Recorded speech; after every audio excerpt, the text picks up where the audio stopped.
most familiar bridge that a so-called uneducated or unintuned or uninterested nigga, the chicken scene should get them because of that Popeye situation. You know what I'm saying? It has to, if that don't raise the light bulb, even if you ain't all hella woke or whatever you want to categorize it. That scene with the chicken, by you having to live through that Popeye chicken scene and you see the scene in the movie, that should spark like, you know what, you right. Because that shit had an effect. I ain't seen a motherfucker eat that shit since. And the effect of that, people dead in Minnesota over that piece, that motherfucking chicken, motherfuckers stabbed and everything, my nigga. So that scene kind of, because it was chaos and mayhem, but they just made it laughter. So it resonated but it was really with you violence, too. That chicken sandwich. So it resonated with you too. Because that's the first thing I thought about when I saw the scene, because Jamie Foxx showed his ass in this movie. Come on, and that girl. They both, the acting in that motherfucker was like... He ain't Tyrone. Nobody's named that nigga. What I thought about, dude, is how Jamie just stopped before he ate his sandwich and he looked at the room. He just surveyed the room and saw all these people just acting stupid. Because remember in the lab, he started sniffing it. He thought it was Coke. He thought it was Snoop. And then if you listen to when the motherfucker asked him how they make the chicken, he said, we just boil it and then put the seasoning on it. We don't, the special shit, whatever the fuck it is. What's the slogan for KFC? 14 spices and booty. It was that same satire. You feel me? That's why I say you gotta watch it a couple of times like a nigga watch, like white folks watch The Matrix. They gonna watch that 6-7 times. It's one of them kind of, it's like a nigga Matrix type of vibe. Once you get it, you're gonna be like, oh, well, let me watch it again and see what I missed. That's what I picked up about the old man. I said the old man. And his message was different every time he asked him shit. Who wrote this movie? Was it a black person? I don't know. I don't know who wrote it down. Oh, and the church scene with the grape Kool-Aid, the communion juice. What you say, Brian? Okay. The communion juice in the church scene. When they had David Allen Greer doing the church scene, that was one of the funniest church scenes in Hollywood history. That shit was funny as fuck. Like on Vampire in Brooklyn church scene. It was funny like that. But you got it though. And then when the churches start jamming, like when Kurt Franklin come on, that don't sound like what Grandma and them used to bump in the morning. They was playing actually back that ass up.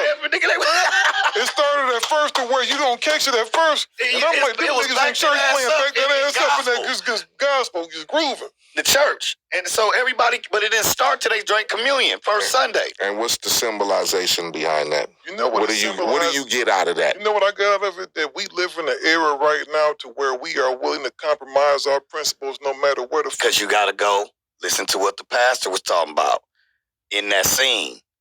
He was talking that bullshit that basically let you know we gonna fall for whatever the jam and the rhythm of the moment gonna take us to. We don't even have to understand and give a fuck. When you listen to what he's saying a bunch of bullshit. And that's what, as we done seen, no disrespect, what we all was raised in or know people, but we all can sit there and see us questioning behind the guidance of some of that shit.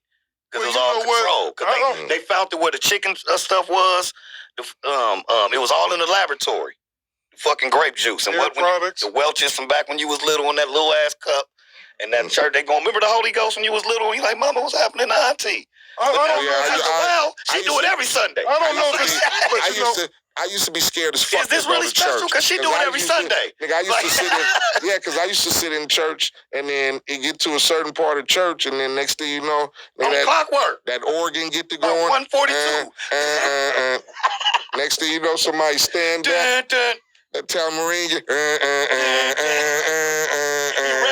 and motherfucker get the crib. And you lie, and God, no, y'all don't hear me. You laughing, nigga, because you already know how it started. You pumped up, you don't know. Still, nigga, I used to be a young kid, nigga, sitting in the back, all the way in the back, nigga, and I wanted to sit all the way down where you couldn't get out. A lot of ushers on the back.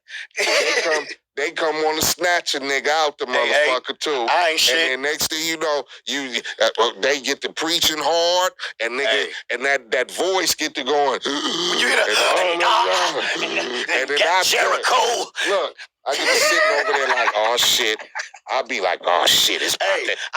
I say, I'll be like, oh shit, it's about to happen, man. Yeah. And then next thing you get to doing that, and then you see the lady get up and go sit her ass on the organ. I'll be like, God damn it, here it comes. Hey, man, I got one for you, I knew when my grandpa was thinking, right? As soon as I see that part, I go slide up on him. Can we go to Sizzler's at the church?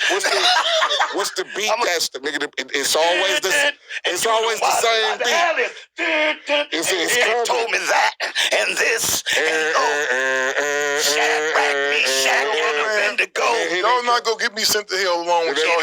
Listen, wait though. Wait, y'all not gonna get me sent to hell along with y'all. Why you start laughing when I did that? Because you know, when you hear that, when you hear the startup, man, it's just like I used to be terrified.